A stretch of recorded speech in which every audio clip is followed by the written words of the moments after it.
Thank you, Will. Welcome, everyone. We're really excited you're here with us today for this learning sharing event.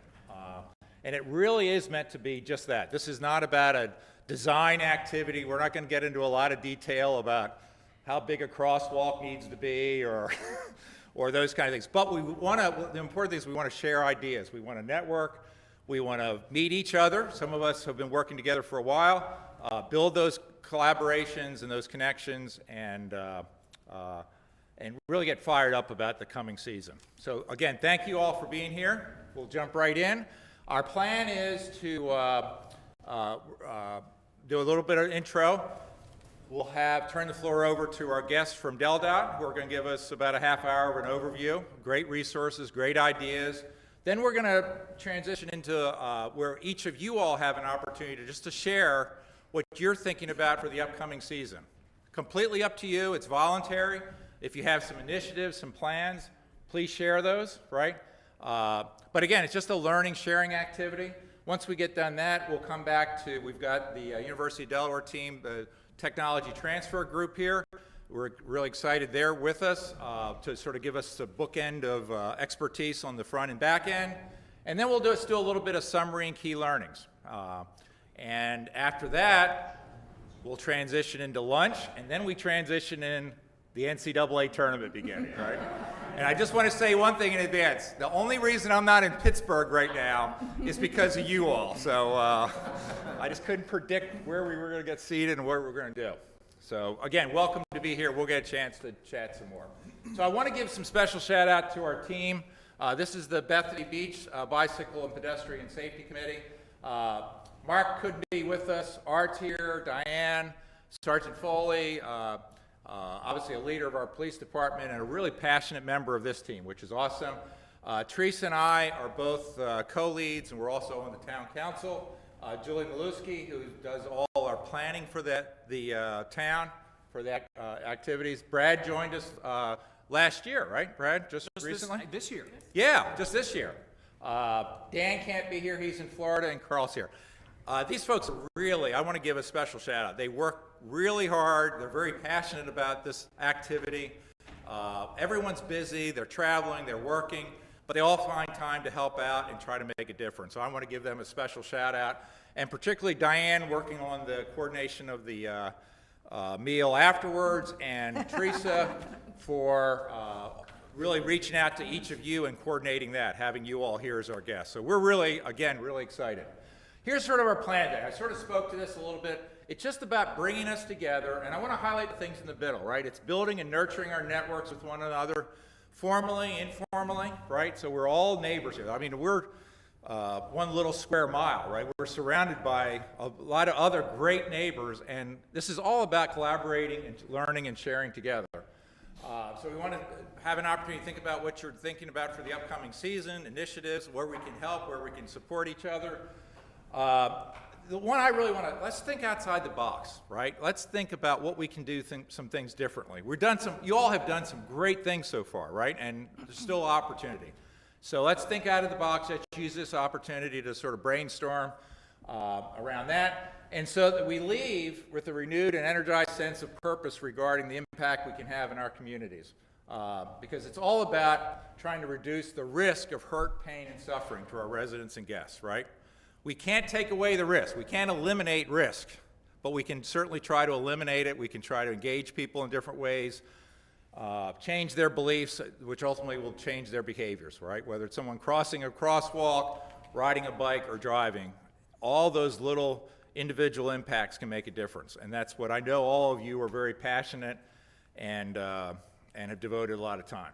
So again, thank you for being here. Brad, newest member of the team, what could you add to that? This is called putting Brad on the spot moment, but what would you like to add? No, seriously, a really fresh face. So Brad, what's new and different? I think what's new and different is we have the ability to reach out and communicate these. Thank you. We have the ability to utilize technology to reach out and communicate, with these communities, and that's sort of the contribution I'm looking forward to bringing. is, kind of setting a direction, and then what do we want to communicate, and what's our audience, and what is the most effective way? Because it doesn't have to be a television show or a commercial. It can be, placards, handouts. It can be, streaming video. It could be lots of different things. So Right. I think we have the ability to really propel forward the things that we draw together. Right. I'm having a little fun with Brad here, but one of the first meeting he joined us, we were talking about, and you'll hear a little bit more about this, the WAVE initiative and filming something. He said, "Oh, we'll do that on my camera. We'll do it." I'm like, "You can do that on your camera?" I'm glad you're on the team. That's good. This is excellent. So that's our overview. Everybody okay with our purpose, what we're trying to accomplish? Again, not in the detail, right? We don't want to design anything. We want to share. We want to learn. We want to collaborate together. We will have some time afterwards, obviously, at lunch, if we can go a little bit deeper. And I think our guests will be able to stay with us a little bit. So, okay? All right, good deal. So let's go ahead and get started. Art, if you could lead off with introduction of the I'd be happy to. Thank you, Mickey. Dot folks. Thank you. Yes. Well, first off, welcome everybody. We're certainly glad to see such a great turnout on a beautiful but chilly early spring morning. So thank you very much for being here. This is important work that we're doing today, which will help us prepare for a very successful season. And my name's Art Diver, and I'm one of the volunteers here on the Bethany Beach Bicycle and Pedestrian Safety Committee. And I get the pleasure of working with these wonderful people to help ensure that everybody has an enjoyable but a safe time while they're here in Bethany. And this morning, I have the pleasure to introduce John Fiore. And give me 1 second here. John is the bicycle coordinator for the Delaware Department of Transportation, where he is DelDOT's advocate and representative for bicycle facilities throughout the state. John also represents DelDOT at events promoting the development of bicycle facilities and educating the public of safe practices in biking. John is responsible for providing multimodal transportation planning and project development services to meet the long-term mobility needs in Delaware and provide a safe, efficient, and environmentally sensitive transportation network. John's career with DelDOT extends over 34 years, and he holds a Bachelor of Science degree from the University of Delaware. Please welcome John Fiore.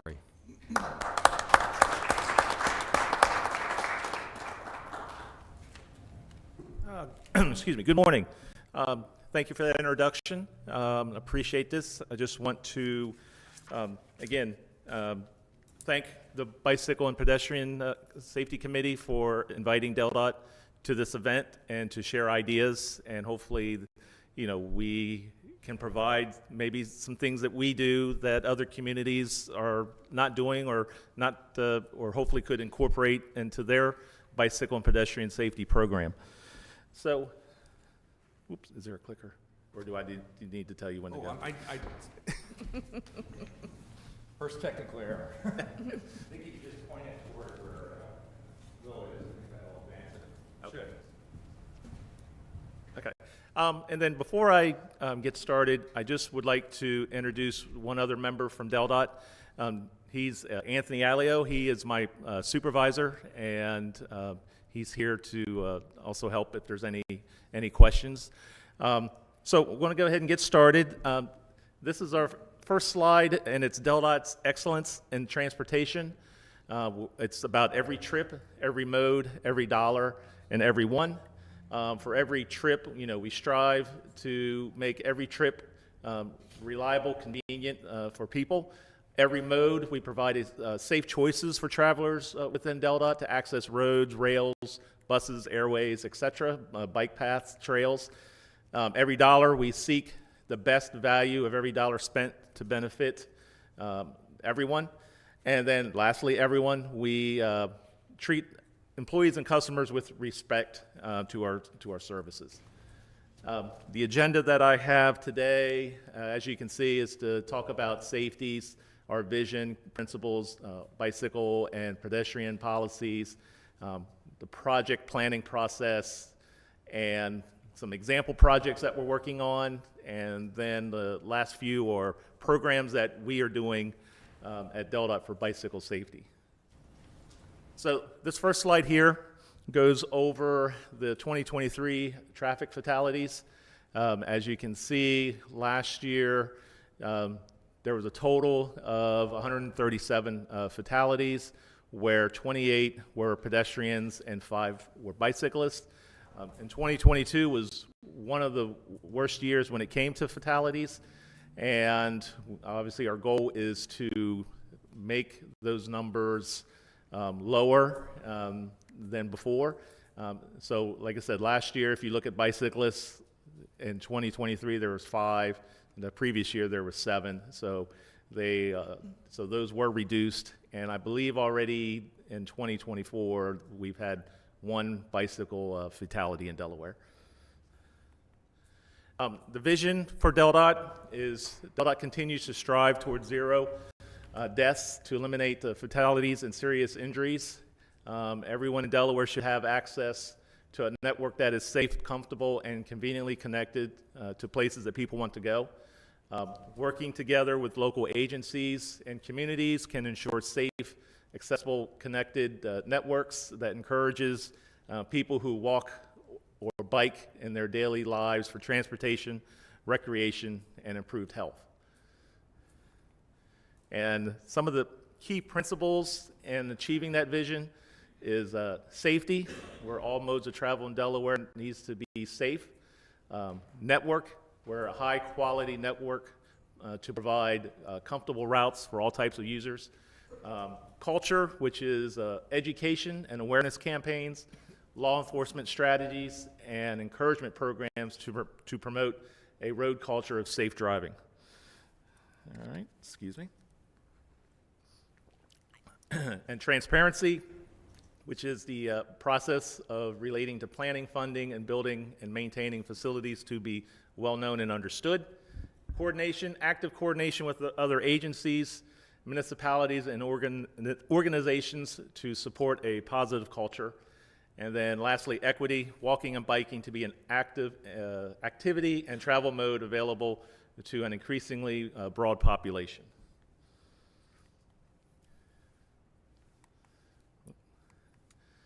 And this slide goes over a couple of manuals that we have. The first one on the left is the blueprint for a bicycle-friendly Delaware. This plan was adopted in 2018, and it helps inform policies and investment strategies for promoting bicycling as a safe mode of transportation. It also, goes over our project prioritization process. And in addition, the plan emphasizes the use of the latest innovative bicycle design standards and guidance. And the plan provides a framework for a multi-agency approach in helping everyone experience bicycle-friendly Delaware. And then the one on the right is the Delaware Pedestrian Action Plan. This plan highlights the work already underway at DelDOT to improve pedestrian safety, accessibility, connectivity, and equity, and will provide an actionable framework for DelDOT to continue working with our planners and communities to improve pedestrian travel.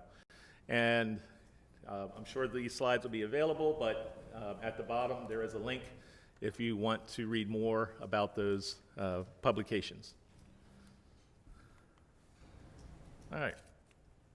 Next, I would like to go over just briefly what our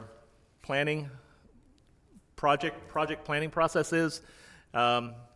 Each year, I always get phone calls where someone would call and say, hey, I got this great project that needs to be done. It's adding a shared use path or bike lanes, and they call me and say, get this initiated through DelDOT. And unfortunately, I have to tell them that's not the way it works. So when for the planning project, what needs to be done is that all projects need to start locally, typically with your local municipality. So if someone has a project idea, they should contact their local municipality and get that project identified as part of a planning process by the local land use agency. And then once those local plans are identified, typically they are then sent to the local MPOs or Sussex County, in which they accept all local plans, and they incorporate those plans into their regional plans. And then through the MPOs in Sussex County, they would prioritize through their own process the projects that were submitted to them. Once those projects have been prioritized, they would then send them to DelDOT for funding, in which DelDOT meets with the MPOs in Sussex County. We do our own screening and prioritization of those projects, and once we do our prioritization, we then would announce the funding of those projects. Again, this is a very brief description of the process, but basically, it starts with the local municipalities, then it goes through the MPOs, and then they're submitted to DelDOT. I can interject. In this area, we call it the Hawker Creek Pipeline. That's how most of the projects that we're going to talk about maybe a little bit later initiate. Like John said, we would really like, or the goal is to have them start with a local plan where there's already some public involvement, there's already some buy-in, rather than just the legislators telling us that this needs to be done. Even though that happens, we still rank the projects against other county projects from Kent and Newcastle, and the ones that score the highest, where we can get people to places where they want to go on a low-stress system. The more connectivity we can provide to residential units to these places, that's how we rank our projects. This is not finished. Just a quick question. You want to keep this interactive or hold our questions to the end, or what works best for you? Let's let John get through first, and then we'll do Q&A. Is that okay? Yeah. Okay, so once the projects have been prioritized or submitted to DelDOT, they're prioritized through the DelDOT process. And this just gives a brief overview of what we look at when it comes to prioritization, that the project provides predictable results, it supports local priorities, it's an implementable project, and then based on the scoring system that we have, when it comes to ranking projects, we like to make sure they connect to destinations.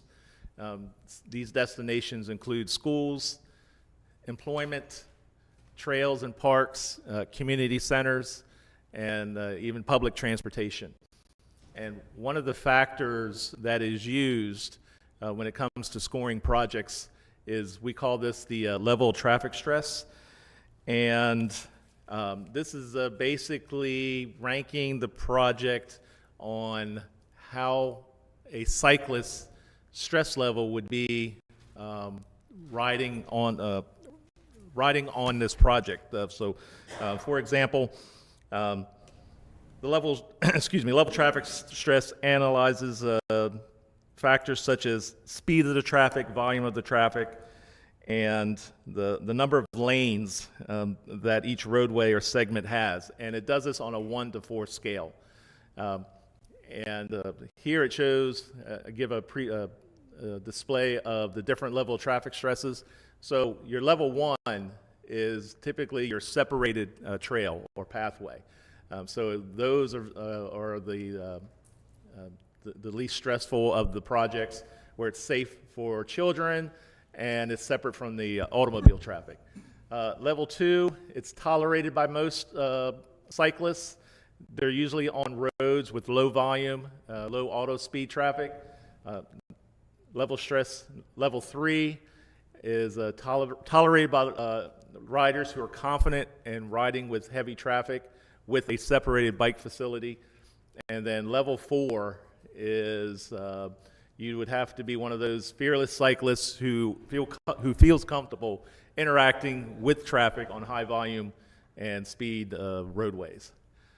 And now, I'm not the expert on this. We have an engineer in our section who does this, and he basically can create a map, and it will show where before a DelDOT project or before a proposed project or existing conditions, it could show communities that are disconnected, and which it would be the color red. and then he could put in that project where it could connect to a park or one of our destinations, where these communities could connect to it and then either walking or biking make it to those destinations, where those red lines would then become green, in which that makes it a less stressful route for those who want to bike or walk to those destinations.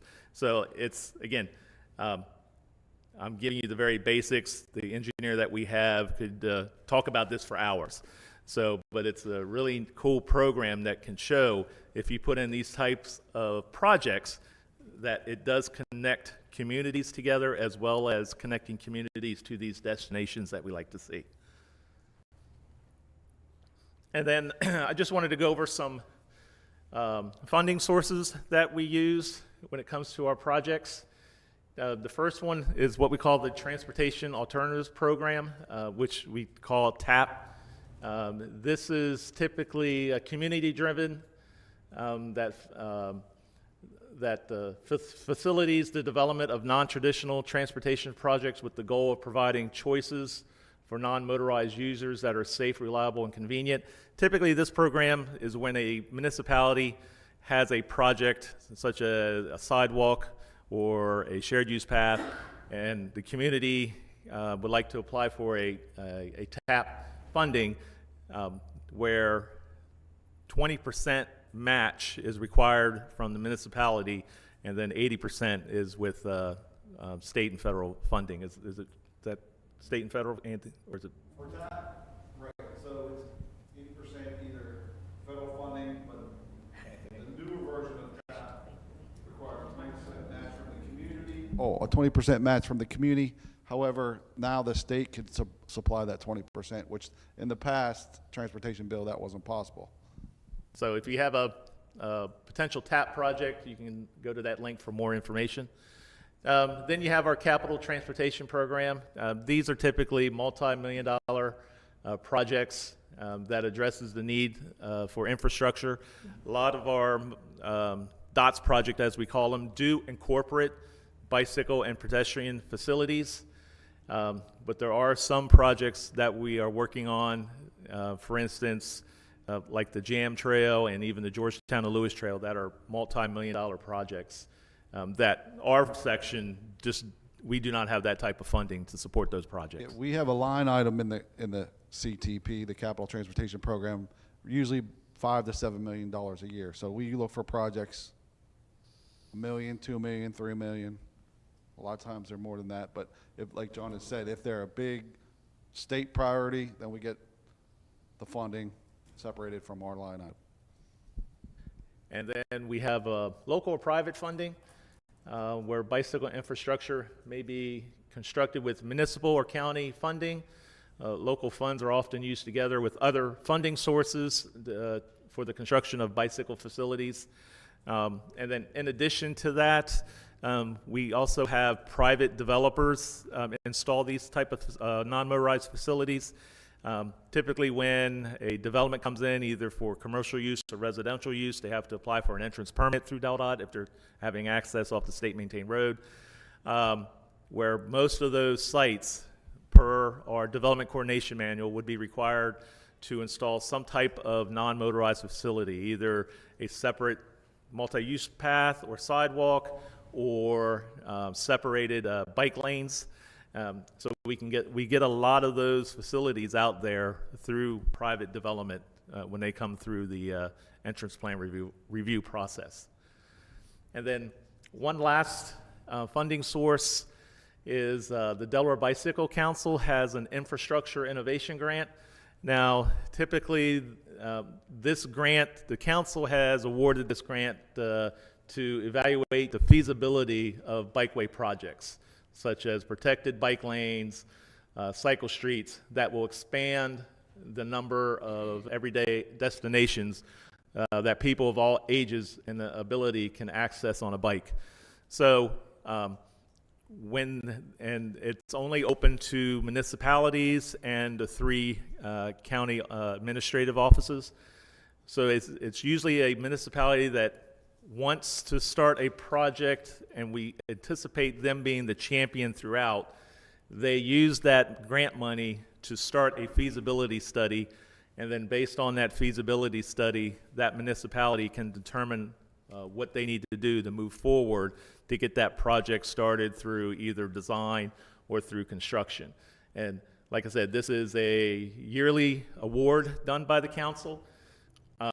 Last year they had $30,000. This year they also have $30,000. But next year they'll have $50,000. So the opening for this grant will happen beginning to mid-April. So if there's any communities out there who are eligible that may have a project, please go to that website and fill out an application, and the council will review that application, and they typically award the grant at their December meeting. But this is a good way the council is using some of their funds, is to try to get these projects started with a feasibility study.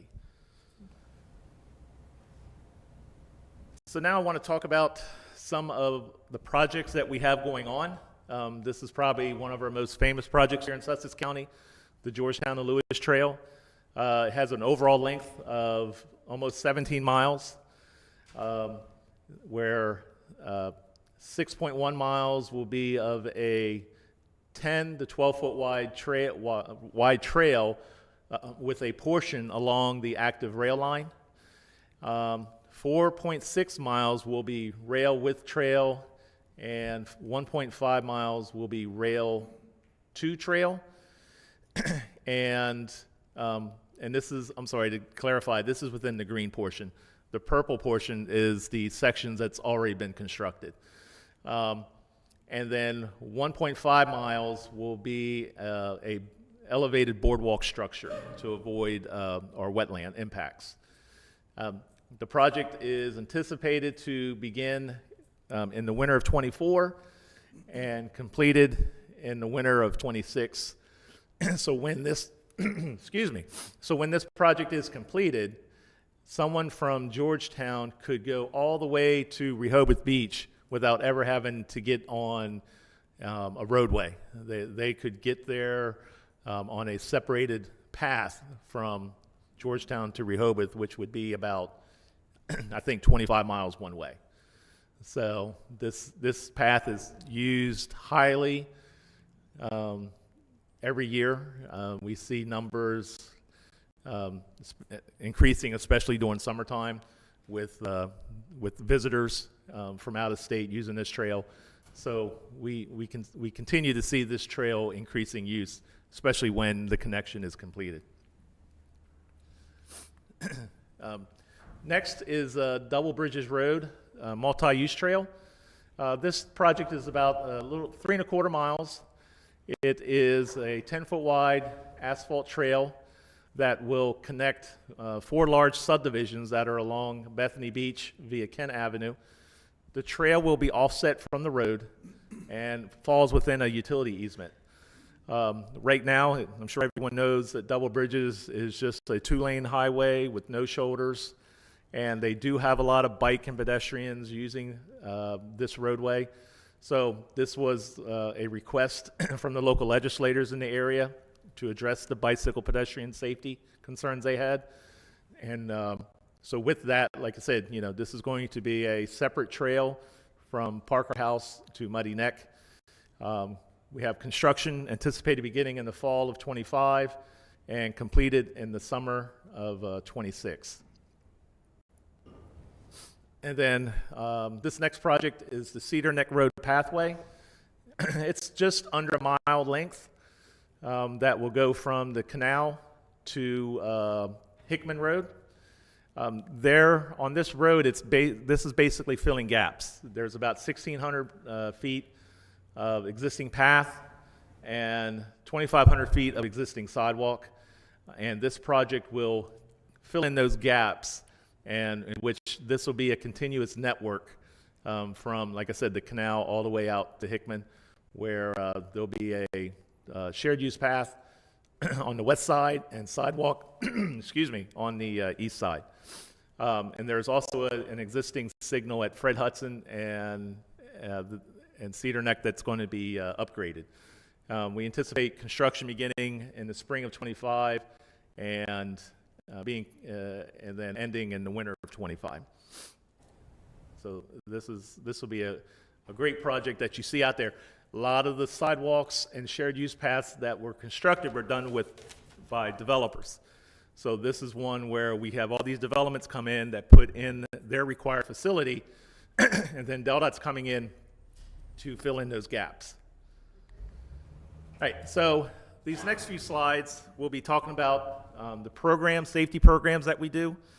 And one of the programs that we do is called Bicycle Rodeos. This is a safety clinic and skills events which provides opportunities for cyclists, typically in 3rd, 4th, and 5th grades, to practice and develop skills to becoming better cyclists. What typically happens is the schools, either an instructor or the school's resource officer will contact me. We schedule a day for the event, and I ask that the students are taught the curriculum before we have the rodeo. So we have the curriculum for the instructors to teach the students, and then as an award for completing that curriculum, DelDOT will come out and set up a bike rodeo in their parking lot that has different skills stations, and we set it up in the parking lot. Students come out, I do a brief presentation, and then they are tested at each skill station, and then they complete the course, and then the students and teachers always have good things to say about this rodeo. And just to add on, we have next in May, we're going to be at Lord Baltimore, and we're going to have representatives from Bethany Beach PD and I believe Ocean View PD help out at that event. We did the event there last year with their assistance, and everyone had a great time. So they contacted me again and wanted us to come back. So it's good to see more schools participating. For a while, we had some low participation, but now I think it's picking up again. So that's good to see. And then, like I said, last year, we did 10 rodeos with elementary schools, and we had over 900 students attend. Typically, these rodeos are done early in the school year, so September, October, or this time of year, April, May. This year, I think I already have 7 scheduled in May. So, yeah, it's going to be busy, that's for sure. And all right, our next program that we do is bicycle safety checkpoints. We conduct multiple safety checkpoints from June through August at various locations around Lewis and Rehoboth.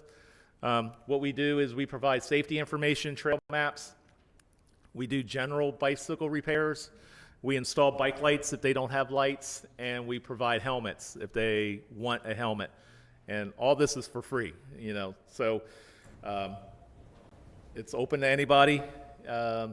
We set up a tent, and we have a table out. We have volunteers. We have Delaware State Police. We have DelDOT. We have Sussex Cyclists. And they come out and do these events. And some of them have been well attended, depending on the location. Last few years, we've had them along Route 1, and we used to have a lot of attendance on Route 1, but over the last couple of years, the attendance there has reduced. So last couple of years, we've tried to put them in different locations throughout the Lewis-Rehoboth area, and actually seen an increase in attendance at those other locations. And last year, we had 16 checkpoints and had 450 people attend those checkpoints. And our 2024 schedule has been finalized, and you can find it on our website. And I just want to say, in addition to the checkpoints that DelDOT has, Bethany Beach PD invites DelDOT to attend their 2 checkpoints that they have in July and August out here on, I think, Wellington and Pennsylvania. Thank you. And we always enjoy that. It's from 8 to 11 and in the morning. And those events are well attended not only by Bethany Beach PD, but town council members, and they typically can have 80 to 100 people visit just in those few hours. So, and that's both dates in July and August. So, very well attended by the residents and the visitors who are in Bethany Beach. So, I always look forward to coming down. So, I'm looking forward for this year's events as well. So. And then the last program I wanted to discuss is our J1 bike loan program. This used to be run by the International Student Outreach Program in the Louis-Rehoboth area, but then after COVID, the ISOP organization didn't have the volunteers to support it, and DelDOT definitely seen the need to keep that program going, so we took over the program in 2022, where when J1 students are here in the country, a bicycle is basically their only means of transportation to get to and from work or where they live. So what they do is, they take a DelDOT safety course where we explain the rules of cycling within Delaware, and once they have satisfactorily completed our course, they are loaned a bike for the summer. And some of the items that we talk about during the seminar is where to ride a bike, which side of the road to ride a bike. You ride with traffic. We just go over all the basic rules for riding a bike safely in Delaware, because riding here in Delaware is a lot different from where they're from. So mostly where they're from, it's the cyclist has the right of way, when here it's the vehicles that have the right of way. So there's a little bit of a learning curve that they have when riding here in the United States.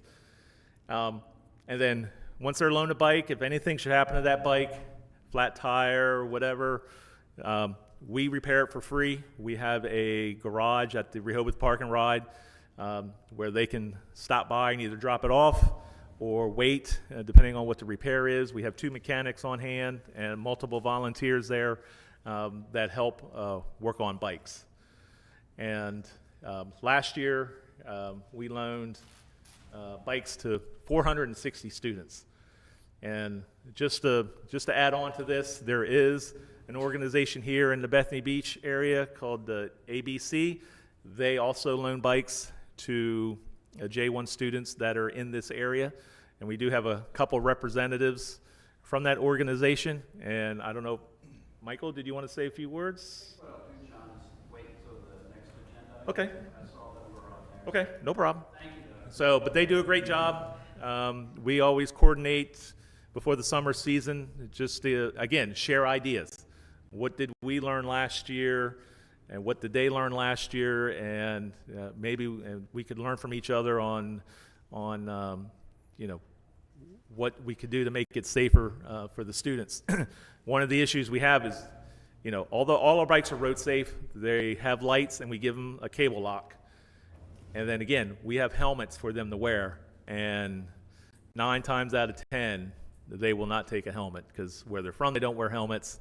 But we really stress the need for wearing a helmet here when riding a bike, but it's difficult. So we're trying to do better on that. So. And that's all I have for my presentation. If there are any questions or comments. So just in the interest of time, I'm going to hold the questions to no more than 5 minutes so we can start the next segment at 1:15. So, Bob, I know you had a question in the beginning. Please. We'll get a microphone to you in just a second. Thank you, sir. Thanks, Mickey. I appreciate the presentation, John. Really very helpful in understanding the process. maybe there's a projects list that you had earlier in your charts. I think you did a really nice job of presenting how things get, presented and prioritized in the system, and a little bit of the funding mechanisms of that.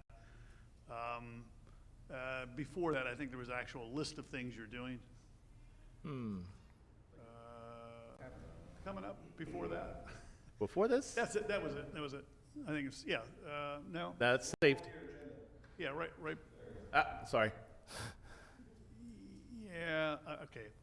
Anyway, but my question is, some of the challenges we have here as the area grows, and we have a lot of the sort of a tourism, seasonal type of residents, and a lot of the projects and rules and so forth have to get learned and sort of communicated seasonally. And of course, that changes every year, so you're almost starting from scratch a lot of times, right? But it's a culture of safety that we're trying to promote, and we stay on it. One of the challenges here is that we have funding in the townships, but if you're trying to do cross townships projects, it's hard to do. You're siloed from the funding elements of it, and then it's dependent on a lot of communication, and it's a lot of organic bottom up. As you said, these projects have to start successfully from that method. My question is, how can we work together more and think big? I think one of the things Mickey wanted to get to was sort of thinking big and out and larger scale, so that I see that a lot of your projects are sort of west to east and getting people here, and that's great. Once they're here, they're very confined as to what we can do locally, infrastructure, because in South Bethany, where we're at, and Edie and I are in the town council from there, but we're very restricted based on available land and the road structure and so forth. But there's a natural waterway, the Assawoman Canal, that connects these two that seems to be pretty undeveloped, or it's one of these parcels that starts and stops as to the ideas of what it's used for, right? But it's across 5 probably jurisdictions of municipalities, right? And then getting all of that to get coordinated and thinking alike and voting alike and then funding alike, it's nearly impossible in terms of the as-is, right? So one of the things of what brought us here today was to think creatively about bigger projects and how we might do that. And of course, you guys are doing some big ideas, and you have mechanisms, it seems like to be able to work with us on that. So I just wanted to open that up as to a need that we've got people here, and it's not all to the beach. A lot of people just, I've got 5, 7 people walking down the street because there's no sidewalks. There's no room for that in certain parts of things. And that's a lot more of the condition you might realize down in the south end here, just from land restrictions and so forth. So I just wanted to open that up, and I really like the outline of what you've presented here, and I'd like to find a way to work with it more effectively. Thank you. I think there is a program, right, early to, like Cliff mentioned this, our town manager mentioned this a few months ago, that there is a program to start developing, expanding the trail along the Assawoman Canal. Denmark has been working on that. Right. And I don't know what happened to it, but that's how the first phase got built. Yep. I was part of that team, for Delaware about crossing and so forth, but yeah, we need to follow up, I guess. Okay. So Bob, I think that's really what, when we think about following up, next steps, that's probably top of our list. How do we collaborate together and think big, if you will? So thank you. Sounds great. Thanks. John, I have a quick question. You talked about your scaling or your scoring model, right? And I think I got a pretty good view of that. How do you factor in seasonality? That we only have populations here more prevalently during 3 months of the year. Does that factor in someplace, or? So it's units, so if there's rental units that aren't occupied, that will factor in. Okay. Just so we can hear you, Anthony. Thank you, sir. It's by units, or household units, or rental units. Okay. So that's how it's factored in. Like you you might have 10 people in a unit one day, or next week you probably had 3. It doesn't. Okay. But we just take I guess on the number of bedrooms multiplied by 2. Okay. Great. Yeah. Okay, cool. John, we're going to keep moving. Thank you very much. John will be here for the rest of the workshop as well as for our lunchtime collaboration and sharing. So, John, thank you again. Really appreciate it. John, do you mind if I have your permission to send out your slide deck to people? It had a lot of great information on it. Okay, I'll send that out to everybody.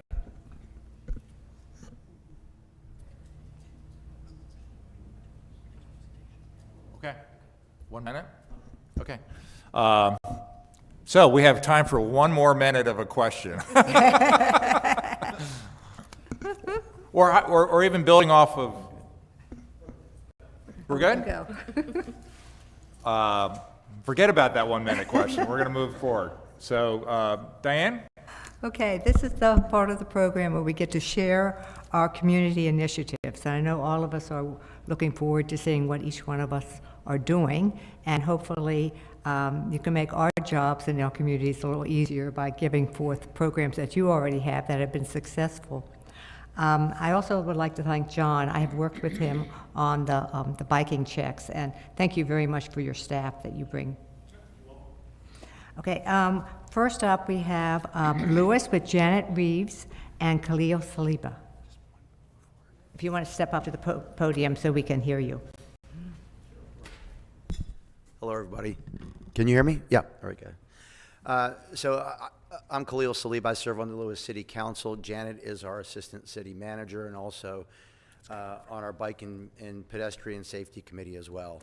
I will just simply start with, we just recently, in collaboration with DelDOT, had a bike master plan completed. We haven't received the final report yet. But it was something I would recommend. It's very engaging and interactive with the community. Monthly meetings as well as 2 public workshops that lasted like 2 hours or so, where staff was there to meet with citizens and learn about various options and express their views. I will say one thing that I'm pretty confident, I think Janet will agree, that we are going to move forward with, not sure about this summer, but sooner than later, is a bike ambassador program. It's something that we explored with this committee, but also on our own. It was mentioned in here, one of the goals is, education, public awareness, and we believe, as I was talking earlier to Julie and Teresa and others, educating people, especially the seasonality, people who come from out of town for the summer, is a challenge. And sometimes they don't know that we're a walking town in Lewis. You have to stop if you're driving and yield to walkers. So getting that message out is very key. And Janet can correct me here, but I think our short-term rental committee that we had, an ad hoc committee about a year ago, one of the things that was about developing new short-term rental policy, but I believe one of the things that we recommended is that those who apply for a business license to rent Airbnb, VRBO, or whatever, would have to kind of provide, in addition to what they typically provide to renters, is information that we would produce about rules in Lewis and things like that, so that they would see that, and that would get the message out as well. Of course, social media and other things we'll do, but I think the one thing we can at least add is a bike ambassador program is something, and that would be volunteers. We would provide the bikes, we would provide a vest and things like that, and they would essentially be around on the trails and in town and there to answer questions. They would have a phone. If there's someone who's really doing something egregious that requires law enforcement, they would pick up the phone and call, but they wouldn't have any of those powers at all. It'd be more of like mobile public awareness campaign and education. Did I catch everything there, Janet? Yeah, I think so. I think from the Bike Ped Committee, the Safety Committee, one of the things that we've all struggled with is kind of changing bad behavior, right? And so we have part of the Lewis Georgetown Trail that comes through the city. So they're from, various other communities, and not everybody heeds to bike etiquette. And so we've had a lot of discussions about how we enforce that and how do we educate people. So that's how we came up with the Bicycle Ambassador program. And just having people out there, it's kind of, the idea came out of the ski industry, where they have ambassadors on the mountain to help people navigate various levels of trails, how to get to a lodge. So it's kind of modeled on that. We've looked at bicycle ambassador programs across the country. There have been, some that have been very successful and others that have been less successful. So we're really trying to look at best practices. But I think being out there, having the education, we've also done some things with the police department when they see somebody with a child that's wearing a bike helmet. They got an ice cream ticket to go to one of the local ice cream stores. And that's just reinforcing the good behavior and the safety. So they've really, partnered with the committee in trying to be creative.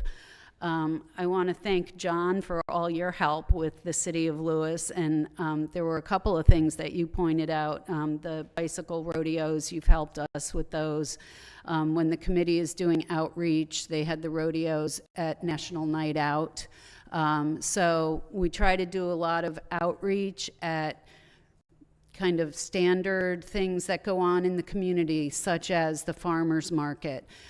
We're talking about having our committees and commissions come to the summer concert series and talk to our residents and visitors about what they do. So that's something that we're going to start this summer, and have the Bike Ped Committee do an outreach there at the concerts, because I think, as somebody said earlier, we get an influx of visitors in the summertime, right? And they're at those different levels of comfort in how they ride and where they ride.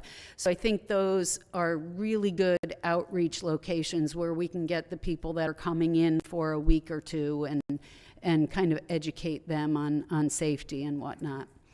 So I think that's all I had, if you have any questions. Any thoughts, questions quickly before we move on? Okay. Thank you very much. That's you. really outstanding. That whole ambassador program really sort of catches the imagination of, we think about things a lot, and paths and rules and lights and all, and that's all great, but ultimately it's about changing people's behaviors, right? I mean, because none of that matters unless people get it, understand it, the why, whether it's the helmet, right? So great, that's super. I think that's something we can all. I'm happy to share any of the information I have with anyone. Great. Okay. Thank you so much, you you. both, for being here. Excellent. No. We all have our helmets on, Come see us. Thanks, Janet and Khalil. Our Appreciate eyes, it. our ears perked up to that. That's a great thing to do. I think so. Okay, so next on our agenda, we have Lewis Melton and Michael Shriver from Mariners Bethel, and this is your chance to tell us about that great bicycle program you have. We hadn't thought about the ice cream idea, but that's, That is good. sign me up. Well, thank you very much. I'm Mike Shriver, and I represent the ABC bike program. Lewis Melton is there in the back. And I just want to give a shout out to Lewis. I recently assumed responsibility for ABC, and I'm following in his size 15 shoes. So a lot of what I'm going to share with you is really the work of what Lewis has done during his tenure. Lewis is one of these people who you meet while you're walking around Bay Forest, and the first question he asks you is, what was your life's work? Next thing you know, you're volunteering at ABC Bikes. So many of us that are in that are directors, all that. But seriously, ABC got its start around 2004 because of Bob Parsons, who was the former mayor of Bethany Beach. And I think as I talk to people and get to know the history, and I had the pleasure of not only working alongside of Bob before he passed away, but just getting to know his legacy. I ran into somebody the other day who said, yeah, I used to work with Bob in his yard fixing bikes. So it got its start much before that.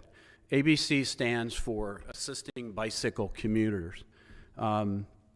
It's a program of the Bethel Mariners Methodist Church here in Ocean View. And I'm going to cheat a little bit on my notes. The mission that we have is real simple. It's to provide J1 students with safe and reliable bicycle transportation. I say to the kids when I get to talk to them, our goal is to have you go back home safe. And we do everything we can while they're here to ensure that. The program is run by about 16 volunteers. We have 7 of our volunteers who play a key role in various aspects of the program. For instance, Lewis is heading up community engagement. We have volunteers that take care of the student engagement part, inventory, scheduling the volunteers, the mechanics, and as well as safety training. We have a fully equipped bike shop that would rival our partner Bicycle Connections because we want to make sure that we have all the tools and the equipment and the supplies we need to really ensure that the bikes are safe when the students are issued those bikes. We actually enjoy a very generous partnership with Randy Hall and the Bicycle Connection. We couldn't do a lot of what we do without his support and his mechanic support sometimes. We store about 200 bikes on an annual basis. And the reason we would store as many as John does, but we don't have the room. If you are familiar with the property at Mariners, Mariners constructed us a really nice facility in the very back, right next to the cemetery, and it's the green roofed building that's there. We use half of that. You're welcome to come by and visit anytime. Mickey and I talked earlier about the possibility of organizing a visit during one of our distribution days. 100% of those bikes are donated, and we get them through people in the community. It's not unusual for me to show up at the shop, get an email or get a call from somebody, and there's 4, 5, 6 bikes sitting in our rack that are donated. We will get, on average, sometimes 20, 25 bikes a month. And there's 4 distribution uses on those bikes. Number 1, we keep them for our inventory. 2, we donate them either to John's program, Del Dot, we donate them to Shepherd's office up in Georgetown, the homeless program. We sell them or we scrap them. And in the scrap part, it's kind of interesting because this is the circle of a bicycle life. If we get a bike and it is definitely beyond its useful time, we have a partnership with, I'm drawing a blank on the Mark Brown over at Tuckahoe Acres, where we take him over and put him in his scrap bin. The money he gets from that scrap, he donates it back to the church for the children's program. So we really try to create these community partnerships wherever we can. We maintain shop hours Monday through Friday all year long. Monday, Tuesday, Thursday, Friday is 9 till 12, and Wednesday afternoon is 1 to 4. We utilize a Sign Up Genius program, and this is the flyer that we distribute out to all our employers the police departments, any place where we can hang it up. And the students just take a picture of the QR code and they can go on and register for a bike during the season. Our employer engagement is a pretty robust program where we know the employers, we engage with them on a regular basis, and we partner with them wherever we can.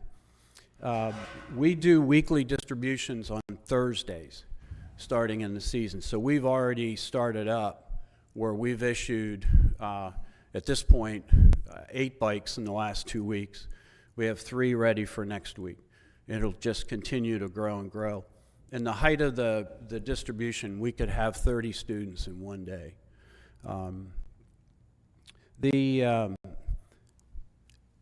When we issue a bike, the students will show up and we register them, we size them for the bikes, we fit a helmet for them. The bikes all are equipped with head and tail lights. We have 2 nationally certified safety trainers that maintain that certification, that provide them with a very comprehensive classroom and bike rodeo training that they're required to go through. We will not issue a bike if a student doesn't take a helmet or go through training. We issue about 160 bikes on any given season. We try to maintain a little bit of I call it the dry powder, because of number of bikes that we don't issue, because inevitably a bike will need to be replaced, is stolen, and so we have extra bikes if we need to do that. We do, let's see, we have a helmet incentive program that actually was, Lewis was the brainchild of this a couple of years ago. We issue, if we see a student, if the volunteers see a student riding one of our bikes, and our bikes are very distinguishable because they have a yellow stripe on the back of the seat. They also have a red or blue reflective piece of tape on it, and eventually they'll all have white wall tires because we had 200 tires donated to us through Bicycle Connection.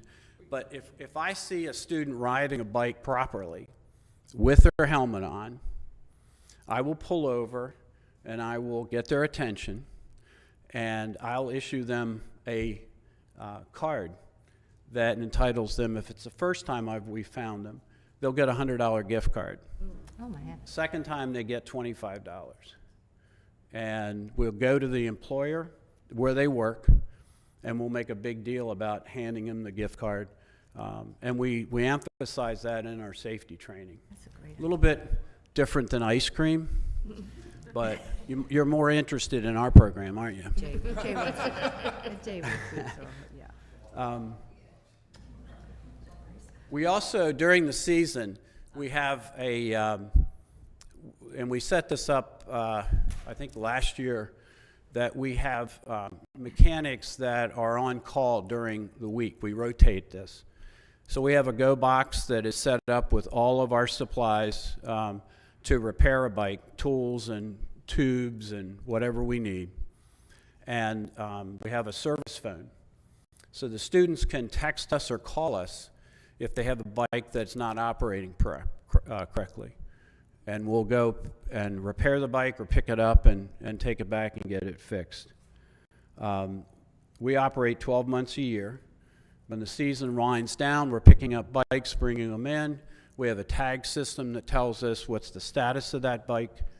And then we begin in the fall repairing and maintaining bikes throughout the year, getting them ready for the season. We do an annual bike sale. This year it's on the 25th of May. The money that we raise, which is generally quite a bit, will usually hold us over for a whole year because we're a volunteer program.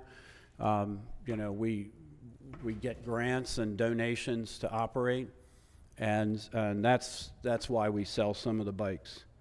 And that is, I don't think I've missed anything, Louis. Just a couple of things, another part of our. Hey, Louis, just a second. Can we get you the microphone, sir? Thank you.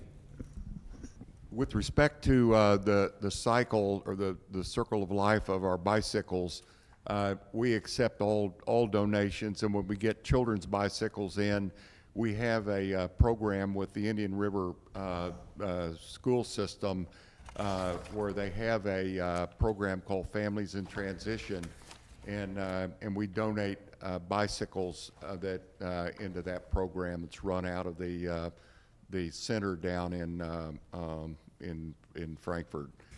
I think that was about it. Nice job. Great. Thank you very much. Any questions for the group? You know, go ahead, Bob. One quick question: how do you solicit businesses to participate? Is that The word gets around. The Jungle Telegraph gets the word out there. I think Bob. I think Louis knocks on the door, right? Is that how that? Yeah, you know, the thing that I heard that I think's really, and it really comes to the previous conversation from Louis, was the whole idea of positive reinforcement, because we always think about what people do wrong, right? And that's important to address and correct that. But much more impactful, right, in changing behaviors, reinforcing behaviors, is doing the safe thing. So when people do the right thing, we want to encourage that, recognize them, make a big deal, because guess what? They're going to pass that on to somebody else. It's not going to be because Sergeant Foley's there on the right. It's because it peer to peer. So those are all great ideas and fantastic. So No, Mickey, sure. the speaker mentioned you tag each bike. Is that an RFID tag, an active tag, or it's just a? Can we get the microphone back to you? I'm sorry. So the tagging is a color-coded system. We have, I think, 5 different colors: orange, blue, yellow, red. Red means it's scrap. Blue means it's been returned, it needs to be worked on. Orange is for sale. Yellow means it's ready to go. Those kinds of things. That's just an internal mechanic. So I know when I grab a bike what I need to do to it. Second thing that we do, all bikes are registered with the Bethany Beach Police Department. We work with Amy here in the office, and we put the little blue diamond stickers on those bikes. And we give the police department our inventory sheet every year. We update it regularly, so that if they find a bike that has a sticker on it, they match that number to our inventory. They know that's our bike, and it's not unusual for me to come down and pick up a bike or two that have been picked up. So, Great. Thank you. Mickey, I want to make one more comment. Please. With respect to this helmet program, what we've learned in this is that depending on the cultures of where the students come from, there are some cultures that are very compliant, and you suggest to them that they wear helmets, and you tell them that you're going to give them a $100 Visa gift card. They wear the helmets. There's some others, and the term we use is a hard-headed Bulgarian. We've yet to find a hard-headed Bulgarian to give a gift card to, but that's our part of our mission for this season. Great. Thank you both. That's awesome, and it's just another great example of a community or a group coming together for the benefit of a larger community. So that is just awesome work, and I love the history going back to 2004. I wasn't aware of that. So with Bob, right? That's awesome. I didn't have the pleasure of meeting the gentleman. So okay, let's go ahead and if we could move forward one chart. Just one to the. So hey Rich, I know Rich is leaving. I want to give special commendation to Rich McHugh, just joined the Bethany Beach Town Council. On Friday, so thank you, Rich. And we also have, thank you, Rich, thanks for being here, and Jerry Morris, who's on the Town Council as well. And he's got a lot of responsibilities, but it's great he's here to partner with us today. So thanks, Jerry. All right, I wanted to just briefly, Seth Hammond, who is the leader of the North Bethany Coalition, couldn't be here today. He's on business travel. But I wanted just to, he wanted to be represented. So I wanted to just share with you a little bit of the work they're doing along the sort of the corridor from basically the bridge, okay, the Indian River Bridge down through, beginning in Bethany, right? And the challenge there is you have a number of communities. And I have no clue how this gentleman has organized all those separate communities. Those of you who know Seth, a man of enormous energy and passion, right? But he has really brought those separate communities together to think about their challenges of getting back and forth, right? Whether they're going to the wetlands, whether they're coming to Bethany, South Bethany, Fenwick, or whatever.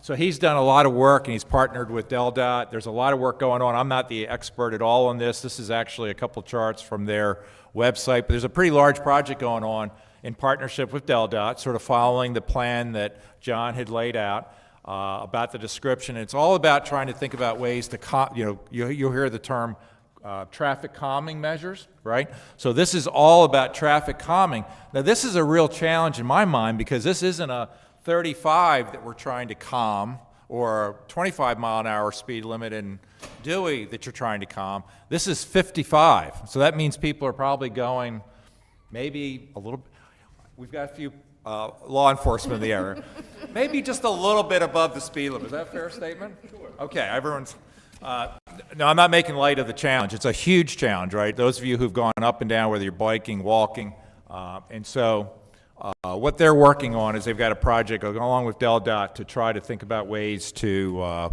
reduce that. And they're actually working on putting together, they're following the project plan. This is sort of, John, that you would speak to, right, getting input. Yeah, this is correct. Please, Tony. Yep, we're looking for a spot to hold the meeting, so it's going to be May 6th, and we're going to present, like you said, traffic calming is a big part of it. We know we have a lot of bikes and pedestrians that use the corridor, and as you are well aware, we have new people every week either riding bicycles or in motor vehicles. Right.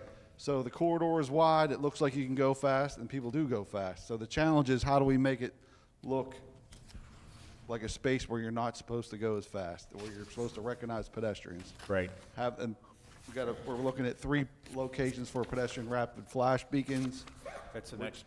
Which you see on Fred Hudson Road where the trail crosses, but this is a much bigger roadway. So looking at speed reductions, crossing locations, rapid flash beacons, a lot of signage to, we're bordering on sign clutter, but a lot of signage. And then our, I guess, midterm or longer term improvements would be more formal, narrowing the road, making the corridor looks narrower, that sort of thing. But that'll all be discussed May 6th. Yeah. So I think, thank you, Anthony, for jumping in. Could you go to the next chart as well, please? Yeah, so that's, I think, the picture, from the website, Anthony, and there you go, yeah. Of sort of where the proposed locations for the locations are going to be. Yep. And the thing Seth really wanted me to reiterate is, please, this is an opportunity for all our communities, right? Because we're all impacted by this, to attend that workshop on May 5th or May 6th. There'll be more information coming. It'll be 6 p.m. We're just trying to, I guess, working on the date a little bit. I mean, the location. So I recommended the library, Bethany Beach Town Hall. So it's with our community relations department. Hopefully they'll get that settled soon. But Great. Yeah, we want a lot of people there. At least I have been granted the opportunity to manage the second phase of this project. But we're dealing with our traffic engineers and our road design engineers. They look at things a little differently, but the more people there that support the project, we've come a long way, DelDOT, in the last 10, 15 years. So. Right. Yep. Good. So thank you. Mickey, if I could just for 1 second. Please. Could I just ask, does DelDOT have the authority to reduce the speed limit coming off the bridge between where the bridge is and Bethany? So it's not just carte blanche. We could just put new speed limits. There's studies that have to be done. Okay. Right now, it's the 85th percentile is what we commonly use. However, if your roadside environment has a lot of ingress and egress driveways, pedestrians, buildings, frontages, then that comes into play. But Well, for example, like when I was coming back from Rehoboth on Tuesday afternoon last week, I mean, I was in the right-hand lane coming southbound, and I was going about 55, and there were two vehicles flew right by me. And luckily, you know, they have that speed meter there that tells them how fast they're going, and it was shining, you know, 74. Okay, if you're going 74, 75, you're not going to have time to react to anything. So, I mean, again, I think it's great that, you know, we're providing more access because there's more and more people coming down here. And you are going to have bikers that are walkers, or, you know, people just need to be safe. And I think at those speeds, it's just impossible because you're not going to be able to stop. I mean, there's a child's going to get out into the roadway, a biker's going to accidentally stray out into the roadway. They're going to have no chance. yeah, I don't disagree. I agree with 100%. But yeah, like I said, traffic engineers, road design engineers, they look at things differently. So every time we introduce a crosswalk, they're gonna, you know, there's opportunity for more accidents to happen, rear end collisions and that type of thing. So, got to get the speed limit down. Got to get people used to that. Got to make it look intuitive that I can't drive 74 here. I can't drive 55 here. That takes a long time. And Delaware, like originally, I'm not from Delaware, but Delaware has a lot of long straight roads where people want to go fast, and that's where. Right. Yeah. Thank you. Thanks, sir. Great question. This is really a challenge, right? Because I think Officer Foley, each time he updates us, just our activity in town, and we have a lot of we have multiple beacons on the rapid rectangular flashing beacons. Did I get that right? Once in my life, I finally got that right. But actually, where we have a lot of incidents is cars running into each other. You know, one car stops and somebody doesn't, and Sergeant Foley's talked about that. And they're only going, well, they're going less than that, right? They're going 35 or 40 or something less than that. I guess the real concern is how we're going to manage that here, right? Yeah, and because then they're going to be going faster and They're even going have faster when they can't we stop. can't solve it now, but I think you talk about thinking big and how to solve it. Well, this is the right thing to Tough too, focus because with two lanes in one direction, you might have somebody nearest the pedestrian, a bicycle stop. Right, that's exactly right. The second lane doesn't know why, and they just, No, yeah. that's true. on. Very true. Okay, great. Wait. So it's on our website. That's where this is all pulled from. And then we'll do a public notice, a press release or something. Probably the local paper. Yeah. I mean, we could send it to the towns for sure. So, Bob, I think that can be another thing you think about. What we need to think about going forward is all of us can certainly advocate and try to get the word out. In addition to doing the formal things, the informal connection too. So, great. Can we go back 2 charts, please? Great. Thank you, sir. Okay. Next on the agenda here is to hear from Rehoboth, Chief Keith Banks, and Clifton Hillary. Okay. It's all yours. Well, that's a mistake or whatever. Well, good morning. First of all, Mickey and your incredible team, thank you so much for putting this together. It really means a lot. I've seen a lot of changes in my 31 years with the police department, so been around for a while. In Rehoboth Beach, we do not have a formal committee. We just don't. Would you agree with that, Clifton? And so a lot of it falls on just different streets and transportation or the police department on some things that we do. What I can sit there and say, I was just kind of making some notes here, is that I'm glad to say that Rehoboth Beach can say their status as far as their crashes have gone down the last few years, and that includes pedestrians, bicycles, and mopeds, because we have a lot of mopeds in our areas, as well as electric scooters. The crashes that we do have, unfortunately, are with bicyclists, is doors being open in a right of way. So nobody's looking before they get out of their vehicles. They just open their doors up quickly, and a bicycle runs into it. But we do have a lot of issues on, not really crashes, but a lot of near misses on the boardwalk, early morning hours. We have a lot of electric scooters that are going way too fast. That's a big challenge for us. They're engaging the scooters when they shouldn't be on their bikes, and a lot of people are wearing headphones and stuff, and a lot of the issues conflict there because they can be on the boardwalk to 10 in the morning. The bicycles can be. Is that the pedestrians have the headphones on, and the bicyclists are trying to navigate them, and a pedestrian's not looking around, they don't hear anything, and they just walk right out in front of a bicyclist. So it's not always the bicyclist's fault that we're seeing, but we're having a lot of near misses and concerns with that. While I'm here and while I'm thinking on looking at Tony and John, I'd just like to say thank you, because thank you, everybody here understands this, but it's a quick phone call to them. They're always willing to help us out with everything. So what are some updates and things that we're doing in Rehoboth Beach? Again, we work with Off Highway Safety. We get a lot of funding through them for some pedestrian safety. So almost every weekend, Friday, Saturday night, some Sunday afternoons, we're out there at all the intersections handing out pamphlets, make sure people are walking correctly. If they're doing it wrong, it's all warnings, and we're just handing out literature to them. And again, we always take time out, especially when I'm out there with children that are doing the right thing. We make sure we always praise them for doing it correctly. We work with our local bike shops for education. We focus on, what can they do to help us. So it's a team effort.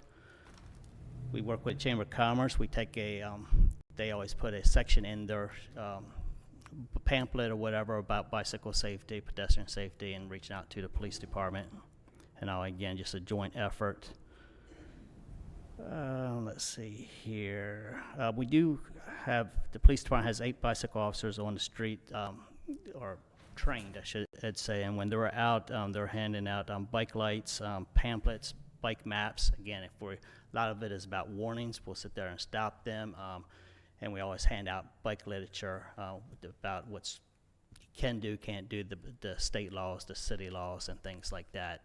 And we partnership with other people in the community that actually helped update the maps for us, and through our citizenship.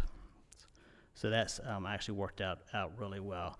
And at the same time, if we see, we don't give ice cream out necessarily, but we make sure we always give giveaways to the kids or whatever when we just stop them, to make sure we tell them that they're doing the right thing, and try to get photographs or stickers with them out to them, whatever we can do to get that engagement. We are looking at putting more stenciling on our sidewalks as far as walk your bicycle, because a lot of it has faded, so it's about reinforcing that again. And we've, in the last few years, been adding some sharrows for share the roadway on Rehoboth Avenue and Henlopen Avenue, where the bike trail comes into that area. And we are due for street paving next year coming up. So I don't know, quite honestly, if they'll try to put a bike lane in that or not. I don't know if you guys have any information on that. There's been some talk about that. And it's, again, what parking spaces are you willing to give up? Because it's all about revenue, unfortunately, but that's what it comes down to at times. I already mentioned the challenges that we have is the electric bicycles, and we're seeing more and more issues with that, just too fast. And what we're seeing just going around the roundabout out of town in Rehoboth Beach is a lot of the mopeds are trying to pass on the right, and that's not our jurisdiction. Across the bridge, it goes into state police, and they're taking their mopeds and just riding right down the bike lane in order to bypass the traffic. So we have worked with Troop 7 to try to handle that, but we have not been successful because it's just all day long, unfortunately. So we're really concerned that it's going to, these bicyclists, because someone's going to get injured. It hasn't happened yet, but we are on borrowed time. I sadly believe that. I'm definitely interested in what may go on in Lewis with the ambassadorships. We actually tried that again with the bicycle shops and had some of them out there, and they were mistreated, and it just didn't go well. So for us, I would like to try to do that again, but it may have to actually put some formally from the police department to show that authority. And I hate for it to be about authority, so hopefully it works out for you guys, but it did not go well with just a T-shirt on and kind of ambassador talking about bicycle safety and handing things out. It just didn't. I'm sad to say, but hopefully, best of luck and anything I can do to help you out, because I'm interested in bringing it back. So I'm rooting for you. Yes, please. And I guess that's really all that I have. I will mention that we don't do the bicycle rodeo. I'll have my SRO reach out to you, friend of school, because we do have a program each year in the school where we talk about bicycle safety in springtime. And they have to do an essay and all that, bike safety in general, pedestrian, about what's going to happen during the summer. And how we reward them is ice cream socials. But we take the top 2 essays, make police officers of the day, so they actually come to the police department. We get a uniform for them, and they go out there on a UTV with us. They walk the boardwalk. They actually will encourage to bring their bicycle, and we'll be out with our bike officer together and just work together or whatever. And I think it's a fun day for the officers, definitely, but for the parents and the kids. So anybody have any questions? That's the kind of things that we're doing here in town of Rehoboth. Chief, thank you. In lieu of questions, just to sort of try to hold to our time, if we can hold the questions, and we'll certainly do it in our sharing. I want to make sure we leave plenty of time for Rusty and Matt at the end. So thank you, sir. No, Appreciate thank you, it. Clifton. Do you have anything in Rehoboth we need to add?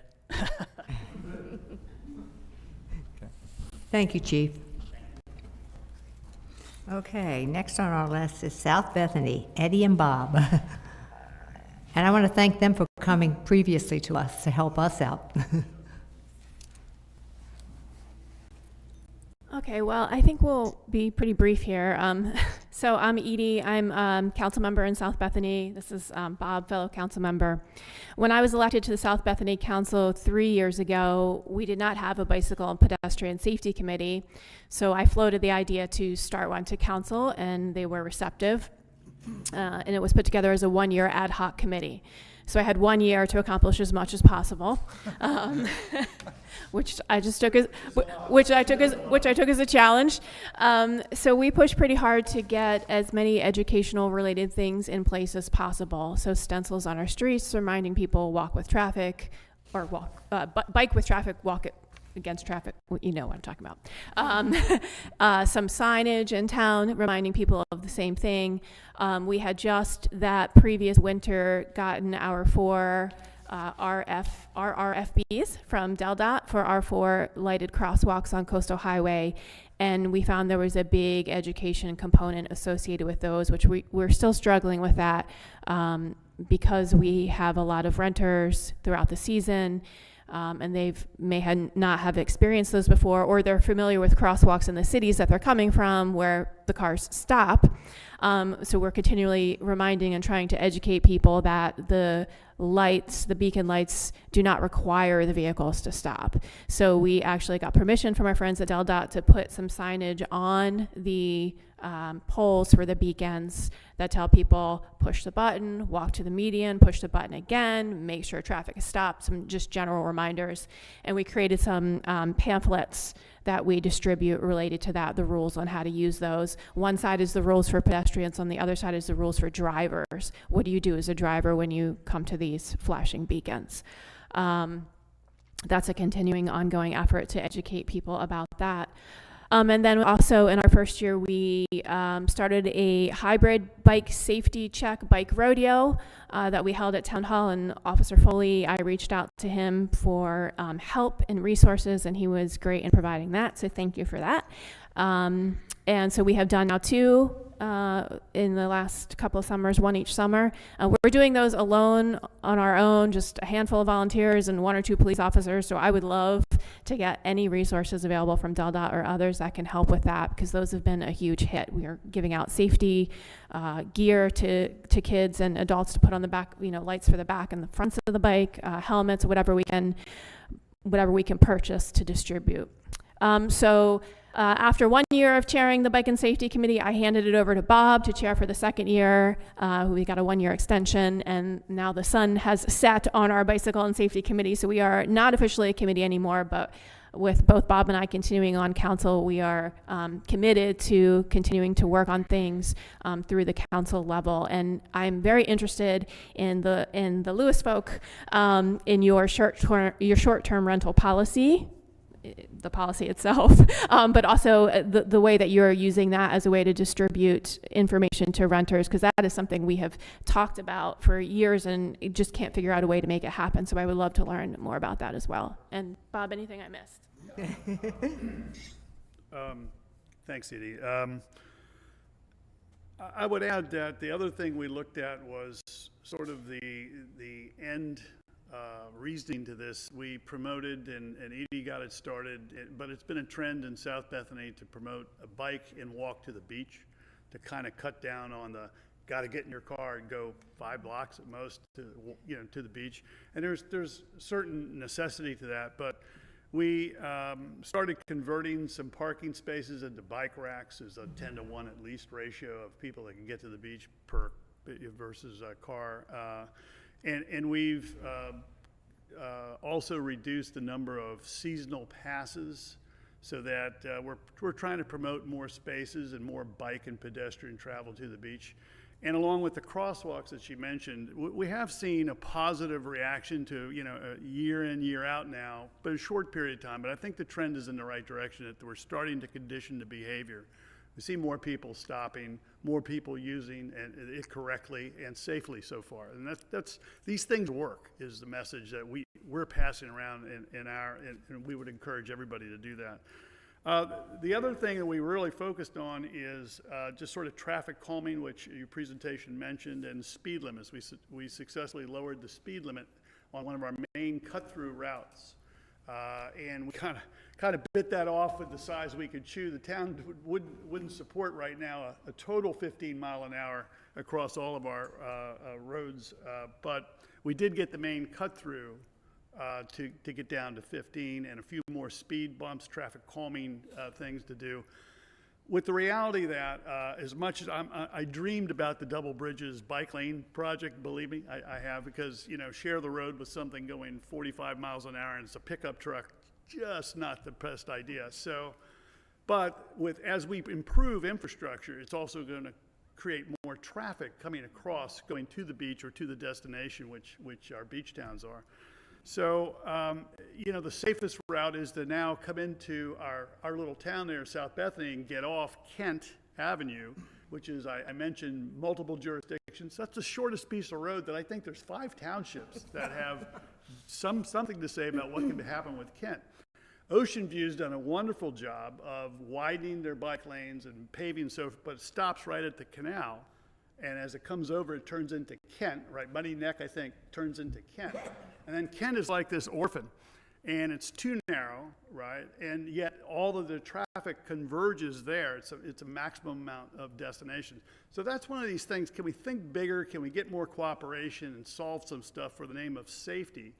And then ultimately, we don't mind the neighborhood being used for bike and pedestrian in South Bethany, our little area of Cat Hill, but it's no sidewalks. So everybody, including of all demographics, are walking, biking, or driving, and commercial traffic coming through the cut-through. Yeah. So it's a big communication effort. We have to be consistent. And I think it has an effect. People generally come to the sensibilities of these things, but it's not done yet. It's really half measures in public safety. You can't do half measures. You got to make it safe, right? So that's kind of been our theme, and that's why we're going to stay on that path. Anyway, thank you. Thanks, Bob and Edie. Again, just in lieu of time, I'm going to hold questions for right now. Thank you so much. And actually, South Bethany was one of the first groups that came as our visitors when we had a workshop like this a while ago. Well, not really a workshop, it was just a meeting, and we invited them to share their thoughts and perspectives, and we've tried to sort of add on that. But you were our first folks with that, so it's been great and to develop that relationship. So, Diane? Okay. And so we're going to talk a little bit. Diane's going to lead us through some of the things we're doing in Bethany, and I certainly invite all the members of the team, since you all are involved in this, to support Diane as we go through it. Can you go to the next chart, please? Keep going. Should be that one. Yep. Thank you. Okay. This is what Bethany has been focusing on 2024, our areas of focus. It's been walking and biking, situation awareness initiatives. And we have our program, WAVE, and I'm sorry that Dan is not here today. He came up with this, because we always wave and then the waves of the ocean. He came up with this, and WAVE actually stands for, and I have a few brochures up there, wait and watch, assess the traffic patterns, verify it's safe to cross, and engage and enter the crosswalk. So that's our WAVE program. We have additional RRFBs on Route 1, which I still call flashing lights, and student orientation program seminar, and I'll have Sergeant Foley talk about that in a second. And today's workshop, so we've crossed that off our list, and the utilization of Bethany Beach app and newsletter for enhanced communication. I'll have Julie talk about that. So, and our community engagement opportunities and through associations and HOAs. Can I have the next slide, please? Okay, so WAVE 2.0 are potential additions to the video segments. Julie was instrumental in getting a video produced for us to show. And Julie, do you want to talk about that a little bit and about the concerts and how we operate that? Sure.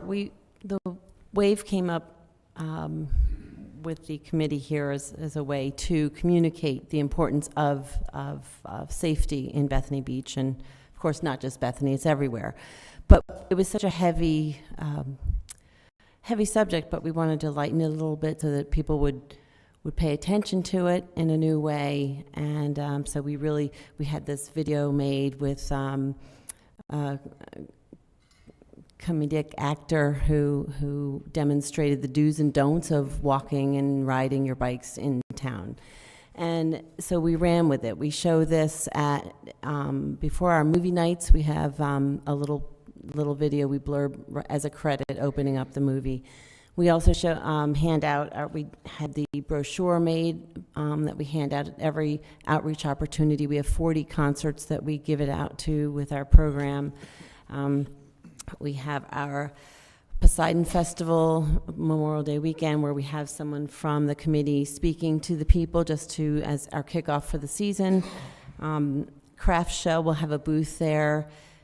July 4th, we'll have a table there as well with our because we have a lot of bikers that participate in the parade.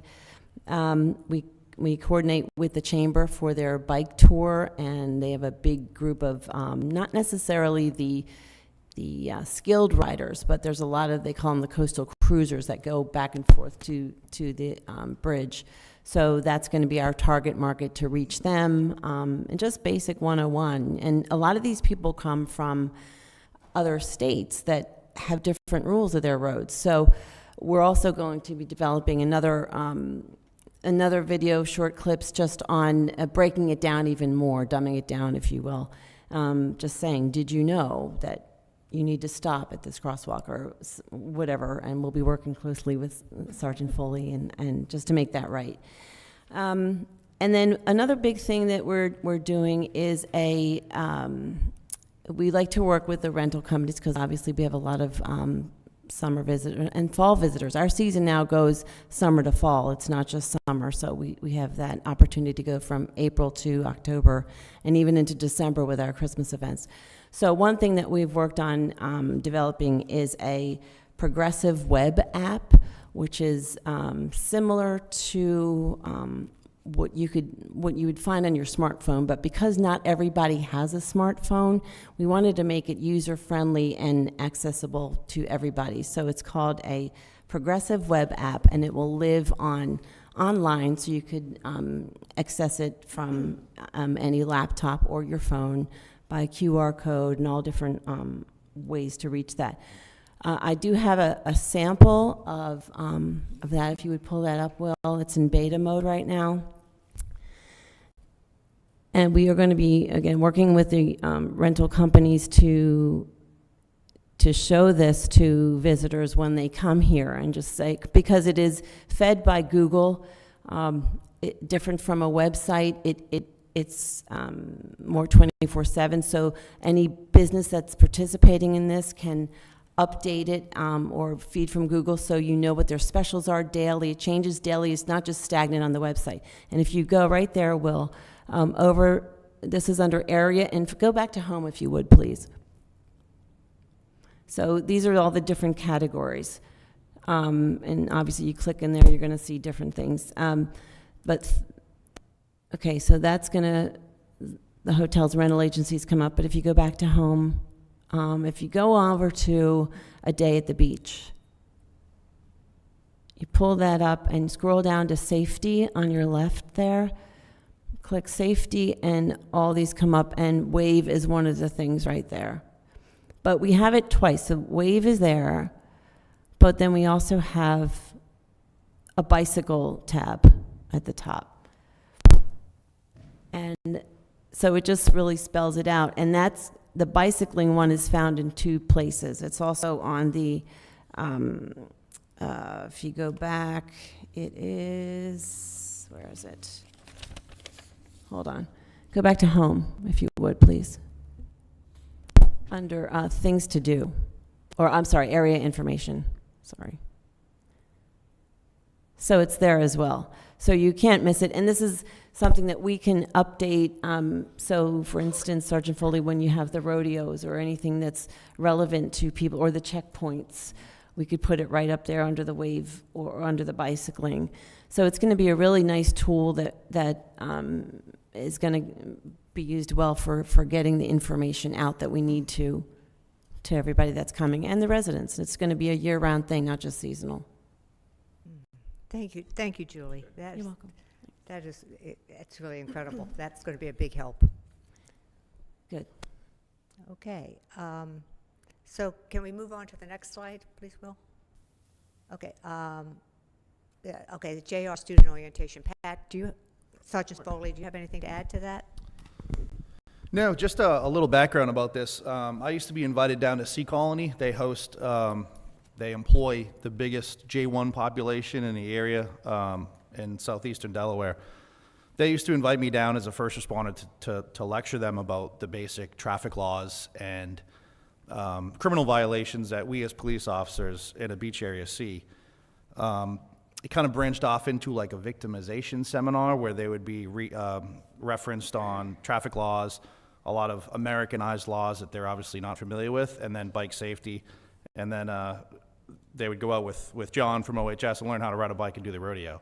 Since COVID, Resort Quest, who owns Sea Colony, has transitioned into Vacasa, which is a worldwide company. And since COVID, these seminars have not happened. So the police department and the Pedestrian and Bike Safety Committee reached out to next door, the fire department, volunteer firefighters, who used to assist me in this on the EMS side.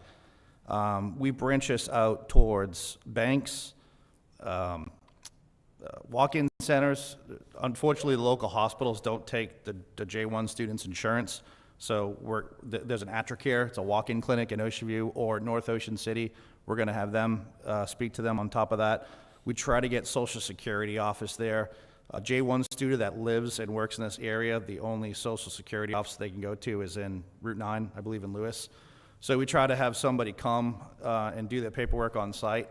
We're going to host this event at the fire department. J1 students, they unfortunately don't like police. They feel like police is corrupt. That's what they're used to in their foreign country. So I'm going to take a back seat as the police department approach on this. The fire department's going to pick it up. They're going to host it.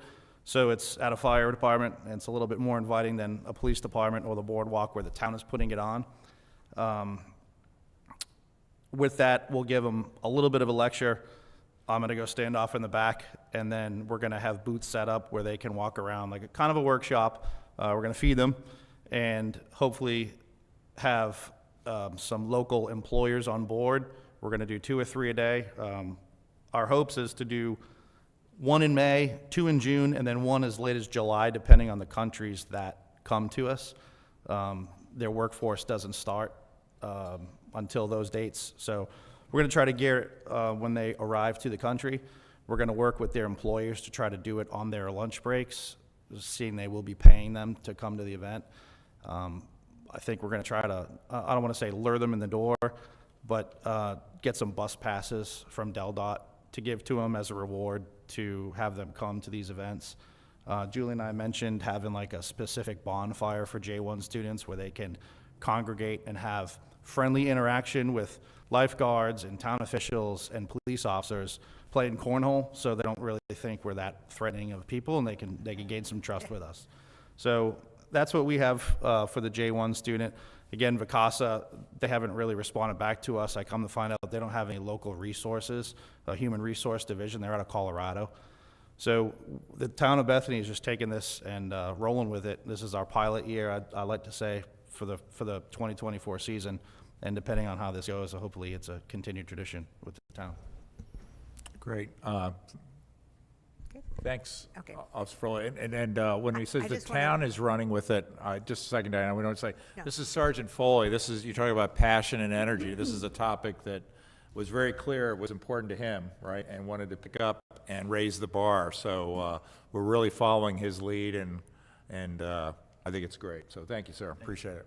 I'm sorry, Diane. No, I had the pleasure of working with Sergeant Foley at Pedestrian Stops, and his sociology background is really great. He could actually tell me what was going to happen before we approached the people. Thank you, Pat. Now, we were thinking of the next thing is going on the trolleys and giving out our information when people are sort of trapped to hear us and not rushing to the beach, crossing the crossroads. Yeah, Pat? So Sorry. we do a lot of Office of Highway Safety gives us a grant every year. We go out and there's zero enforcement whatsoever. We do a lot of education at high volume intersections. I know most municipalities around here do the same thing. It's very difficult as a police officer these days to stop people who are actually doing the right thing. You're kind of violating their rights when they're doing things legally. So we kind of just target ourselves in high populated areas and just kind of educate people who are doing the wrong thing. This summer, Diane, I think it was about 117 degrees out when she joined me from 12 to 4 p.m. We went over here in this town park and just kind of pulled aside people that were kind of out and about. And she kind of got a taste of what it's like, that people just don't really want to hear you spiel. You just educate. They just want to go from point A to the beach, unfortunately. So I think we're going to try to, like she said, jump on a trolley and get them where they're kind of stuck. I believe the trolleys are free this year, so that's going to be their payment, is listening to us preach safety. That way we can sit and have a casual conversation with them about what we're doing that works, what we're doing that doesn't work. Oftentimes people come from big cities and they just feel that traffic should stop to them. So we kind of want to get some reciprocal feedback from people. And I think the best way to do that is stop them when they're out and about at a library or on a trolley or something like that. So that's where we're going to go with that approach. Take care. Okay, so just for interest, because I want to make sure we give the group from University of Delaware T2. Carl, do you want to go ahead and introduce them? No? Okay. So let me introduce them then. I don't know that. I'm sorry. I haven't given anything. All right. So, as a former Blue Hen, I'm really excited about introducing the University of Delaware T2, which is, T2 is really technology transfer, right? And so we have Matt Carter. He's an environmental engineer. He's a civil engineer, master's in civil engineering from Delaware, 35-year career in transportation, stormwater, wastewater management. He was director of public safety in Cecil County, Maryland. Is currently the engineering circuit rider for Delaware Center for Transportation for T2, the Center of University of Delaware. Rusty Lee is the associate professor at the University of Delaware, civil engineering, environmental degrees from Rensselaer Polytechnic Institute, master's from RPI, PhD as well. Professional career included 24 years of active duty and reserves in the U.S. Navy. Thank you for your service, sir. And it's been at faculty at UD since 2007 and director of the T2 LTAP Center since 2010. He currently serves as director of the Delaware Center for Transportation. When I reached out to Rusty originally, we actually exchanged old school rather than texts and everything. It was actually a phone call, right? And he actually returned my phone call, and I called him back, and it was like really like this old school approach. But again, his enthusiasm and energy of sharing. So, Matt and please. And again, we're gonna, if you don't mind, I asked to give them about a half hour. So the food's here. So we'll have lunch as soon as we get done. Is that okay if we go a little bit longer? Okay, thanks. Thanks, Rusty. Matt. Thank you, Mickey. Thank you for inviting us. Thank you for having us here. I understand being between me and lunch, so we will keep this moving quickly.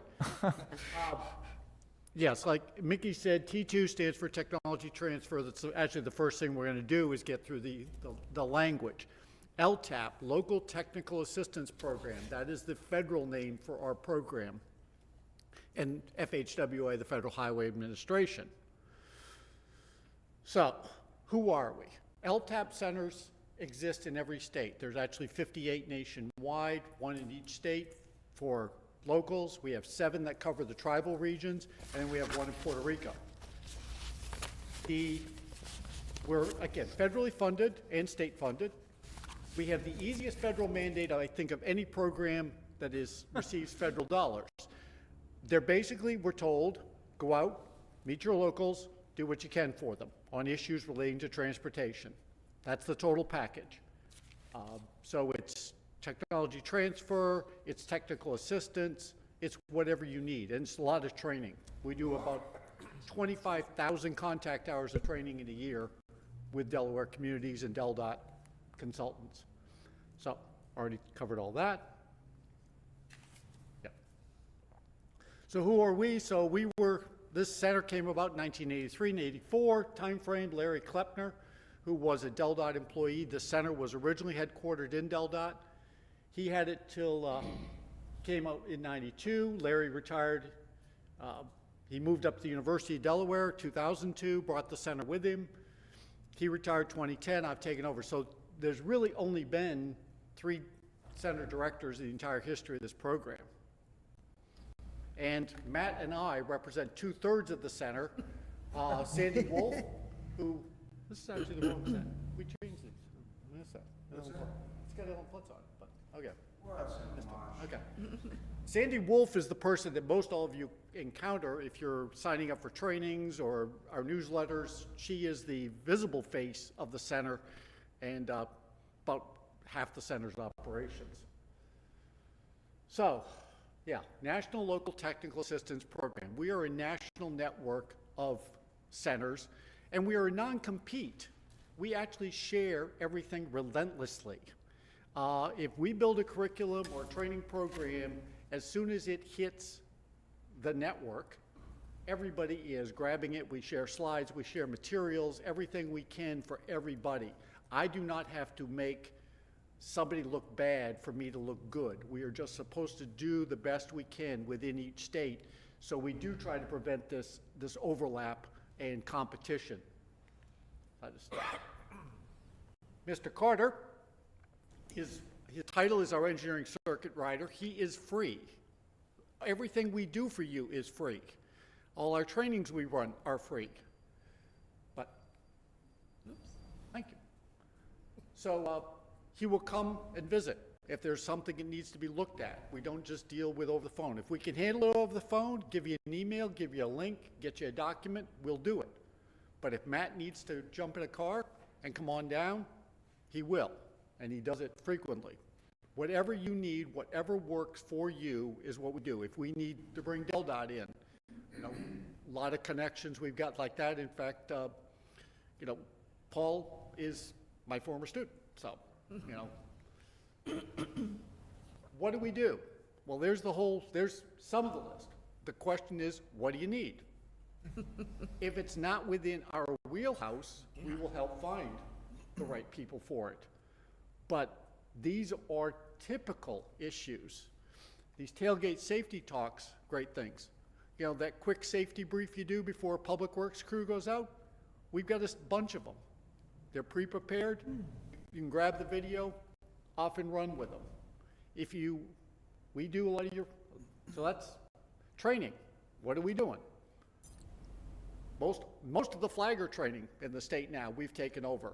Used to be DelDOT folks doing it. Matt got certified. When your town needs flaggers, we're doing the training.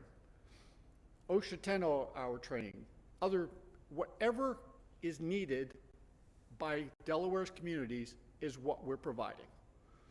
For the some of the bigger stuff, the National Highway Institute and stuff like that, that's more DelDOT training, but sometimes, again, it's valuable for locals or the consultants you use and things like that. We're coming out, we'll get, we host several large events with DelDOT. We're kind of there, we do a lot of the arranging for things. DelDOT has one called the Winter Workshop, a utility summit, which is an amazing thing because DelDOT actually formed a partnership with all the utility companies, brought everybody into a room and said, okay, let's talk. You tell us what your problems are with us, we'll tell you what our problems are with you, and let's work this out. It's a pretty bold thing to do to put those two groups together, but it works. Lessons learned, DelDOT puts themselves on report to themselves. Here are some things we tried in the last year and it didn't go really well. And we all sit and hear and learn. Our roadway management conference, this is what, 24th year? I think we figured out? Coming, something like that. It's been around for a long time. This fall it will return to Rehoboth, hosting it, and it is designed for locals. It is topics that relate to locals. It is not about the state DOTs. It is, so we'll have typically 200 attendees, 18 to 20 breakout sessions, some keynote talks, a lot of good socialization, a lot of good exchanging. We'll have vendors, we'll have demonstrations. We'll get equipment people out there and show you, here's how you do this. Here's the new thing you can use for pothole patching. Here's whatever. We're going to bring all of those people in, and again, all the vendors in. Other types of training. This is all mostly stuff we're on. About halfway down that list, the Manual on Uniform Traffic Control Devices. If you don't know MUTCD, you're probably all at least a little familiar with it. It is the specification for all the signs, all the markings, all the things, all the stuff. The new one has just been released at the federal level. Delaware has 2 years to revise and adopt their new version of it. I put the students at the top, and again, I've heard a lot of things about, oh, we need a brochure, we're doing this, we're doing that. We have an entire department dedicated to communications. And they love to get real-world projects. Matt and I had an idea several years ago to start doing some workplace safety posters, kind of that nice little stuff you see in the break room or this room or that room. If Matt and I had designed them, you put 2 engineers on a project like this, it's going to be one color palette, one font, and they're going to all look alike. So we said, this is not a good idea. So we reached out to colleagues over in the communications department, said, hey, advertise. Here's the rate we're paying. We want students. We have amazing products. And again, it doesn't matter. Ladder safety, chainsaw safety, bike safety. They have done so much stuff, and it's always creative and cool. And the one Matt and I went ooh and ah over, bee sting. Now, a bee safety one is not. You're going to go, this is going to be pretty boring. No. What they come up with, there's this beehive pattern kind of in the background of this poster, and I'm going, that is the coolest thing I've ever seen. And again, they do come up with the color choices, so as you need materials, reach out to us, let us connect to the communications department. It becomes part of their professional portfolio. They appreciate the opportunities, and nowadays they can also work remote. But we're here as new materials come out, as these technologies come out. We have a newsletter. We're going to get the QR code for that. We'll advertise things. If stuff you hear about, reach out. We take phone calls. We take email. We take any way you get in touch with us to tell you what you've heard. And we are trying to tell you about what's out there now, new also. there's your QR code for our mailing list. We send out about 1,500 newsletters a month. It's a 4 to 5 article little newsletter, all quick reads. We also, our national network hosts a contest called Build a Better Mousetrap. And it comes with a fabulous Delaware prize. This is a Delaware trophy for the Build a Better Mousetrap competition. The Build a Better Mousetrap competition is about what all communities do when they have to jury rig a solution to something. When there's some simple solution needed that usually involves welding something onto something, and it's just jury rigs. But they are amazing time savers, effort savers, safety savers. One from Delaware that won the national competition was considered the best in the country in 2018, I believe, around 18, was a broken mirror that had come off a truck. A snowplow operator welded that mirror onto the corner of the plow so he could suddenly see the blind spot. It's called the third eye. It got national attention. All of these that get submitted nationwide all get put into a book. There's links to all of it. It's all available. It's, you know, Matt and I are, you know, walk around a shop, a garage, and we see some jury-rigged piece of equipment.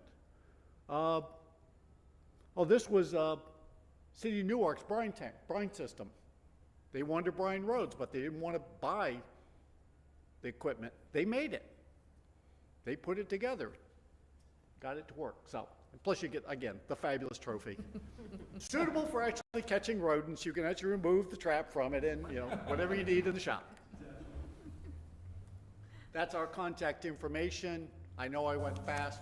We're here for a while. We're here to answer questions, but we literally are here to help. Right. Rusty, Matt, thank you very much. Excellent.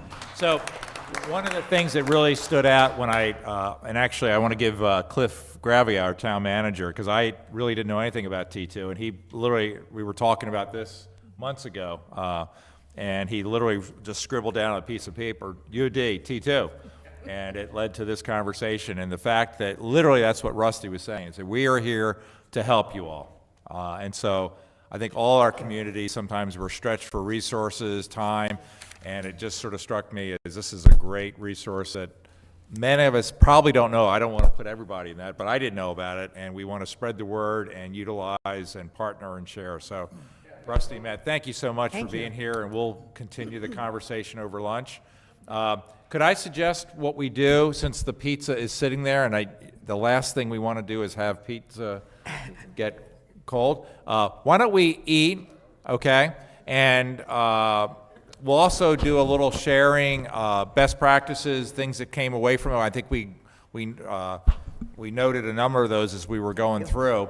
And I think we're also going to show a video that we put together. We talked about Julie and Diane talked about Wave 2.0. We'll at some point show the video of some of the things we put together and we want to build on. So, Mickey, I need to say one thing. I need to thank Christy Ray for providing all the food, coordinating it all, and Will for always getting up everything on our slide presentation. Raylyn for the Raylyn, but Christy, thank you so much. And again, thank you all for being here. This was really, I mean, we'll still continue to share and leverage with each other, but it's been just great. I think we were all making copious notes and ideas were popping up. I hope the same thing happened with you all. And we've now got contacts, we've got some ideas, and we're hopefully energized a little bit more than we were going into the next season. It's hard to believe it's almost April, right? Hard to believe, but it is. So, and I want to thank everybody on our team here. Okay. So thank you for having the energy to put this together. Okay? Okay. Let's enjoy some Have lunch. Let's food, Yep. and we'll share some more ideas. Thank you all. Christy just took this whole thing in hand. She's good.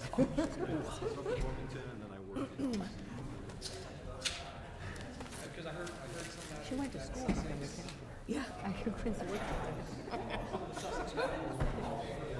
How are you doing?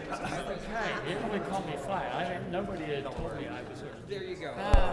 And I didn't, I thought there was. Okay, for those of you that are still online, we're actually going to, while we're having our lunch, so to not tempt you all too much, we're going to go ahead and stop the broadcast. Those of you who joined us online, thank you very much. And as always, please share any thoughts or comments you have to us. We listen to them, we read those, we utilize those. So thanks again, and have a great upcoming weekend. I didn't realize